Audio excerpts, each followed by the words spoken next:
నమస్కారం జీసీఆర్జేవై వార్తావానికి స్వాగతం. ముఖ్యమైన వార్తలు మీ ముందుకు తీసుకువచ్చింది రేఖ థర్డ్ బీకామ్ అకౌంటింగ్. మొదటిగా కళాశాల వార్తలు.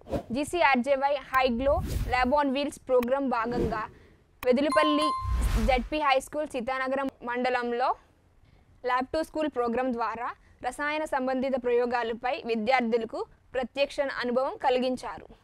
అంతేగాక ఆర్ట్స్ కాలేజ్ కళాశాల సంకల్ప్ ప్రాజెక్ట్ సభ్యులు విద్యార్థినీలకు మంచి చెడు స్పర్శ, ఉమెన్ ట్రాఫికింగ్ మొదలైన అంశాలపై అవగాహన కల్పించారు.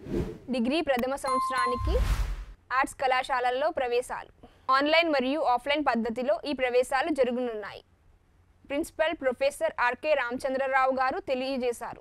కోర్సులు మరియు ఇతర వివరాలకు jcrjy.ac.in సంప్రదించగలరు. స్వయం NPTEL కోర్సులకు రిజిస్ట్రేషన్ 21 జూలైతో ముగియనున్నది. కావున విద్యార్థులందరూ కోర్సులలో వెంటనే రిజిస్టర్ చేసుకోవాలని ప్రిన్సిపల్ గారు తెలిపారు. అంతర్జాతీయ వార్తలు. రష్యాతో యుద్ధం వేళ యుక్రెయిన్ ప్రధానమంత్రిగా మహిళా నియామకం. దేశ ఆర్థిక మంత్రి యూలియా స్విరిడెన్కోను కొత్త ప్రధానమంత్రిగా నియమించారు. ప్రపంచంలోనే అత్యంత ఖరీదైన సిటీగా సింగపూర్. టాప్ 10లో 3 ఏషియా నగరాలు. గోల్డెన్ వీసా భారతీయులకు UAE కానుక. ఈ వీసా జీవితకాలం చెల్లుబాటు అవుతుంది. జాతీయ వార్తలు. రైతులకు ఇక పండుగే. కొత్త పథకానికి కేబినెట్ గ్రీన్ సిగ్నల్.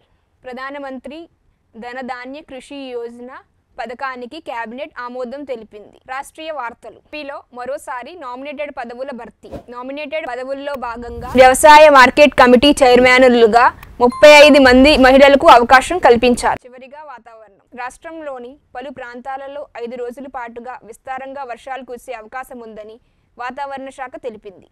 ఈరోజు